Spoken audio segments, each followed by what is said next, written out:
हाय guys, माझं नाव अक्षय. Welcome back to what's my review. So या वीकमध्ये 3 मराठी चित्रपट एकत्र रिलीज झाले होते. स्वप्नसुंदरी आणि भूतंभयम या दोन्ही सिनेमाचा रिव्ह्यू तर मी ऑलरेडी केला आहे आणि आजच्या व्हिडिओमध्ये मी रिव्ह्यू करणार आहे एक होतं माळीन नावाचे मराठी फिल्म. सो बेसिकली हा चित्रपट अराउंड 2 तास 15 मिनिटाचा असेल आणि हा सिनेमा माळीन गावच्या रिअल इन्सिडेंटवरती आधारित आहे आणि म्हणून मला फिल्मकडनं खूप जास्त एक्सपेक्टेशन होते. But I am telling guys, या फिल्मने मला खूप जास्त डिसअपॉइंट केलं आहे.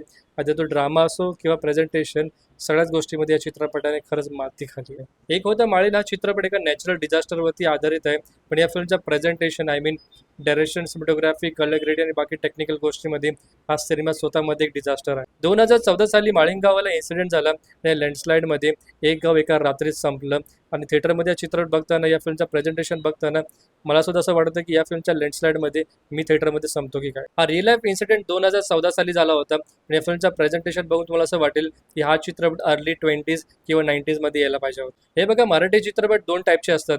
एक जे फक्त प्रोड्युसरला बघायचं असतं आणि दुसरं म्हणजे ऑडियन्सला बघायचे असतात.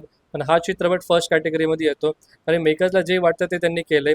इनफॅक्ट या फिल्मच्या फर्स्ट हाफमध्ये एक लव्ह स्टोरी दाखवली आहे आणि माळीन गावाला इन्सिडेंट तर सेकंड हाफमध्ये येतो, जो फिल्मचा एक स्मॉलेस्ट पोर्शन आहे. काही मराठी चित्रपट असे असतात जे थिएटरमध्ये रिलीज तर होतात, पण त्याचं प्रेझेंटेशन एकदम टीव्ही सिरियलसारखं असतं. पण हा सिनेमा अनदर लेवल आहे.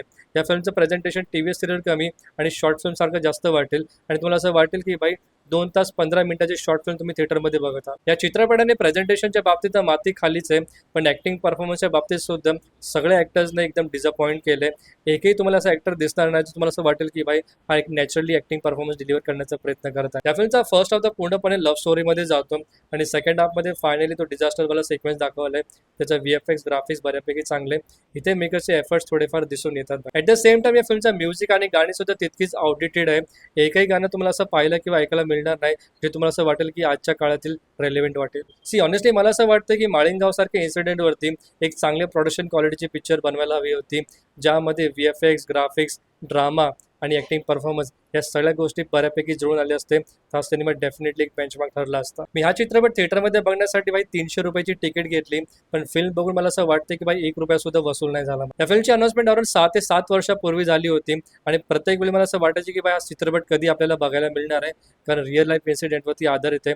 पण आता बघितल्यानंतर मला असं वाटतं की बाई पिक्चर रिलीज का झाला. बाकी वॉट्समॅनतर्फे या चित्रपटाला आउट ऑफ 5 1ची रेटिंग. तुमच्यापैकी जर कोणी हा चित्रपट बघितला असेल, तुम्हाला किती नाही आवडला किंवा आवडला कमेंट सेक्शनमध्ये ऑनेस्टली सांगा आणि व्हिडिओला शेवटपर्यंत बघण्यासाठी मनापासून खूप खूप धन्यवाद.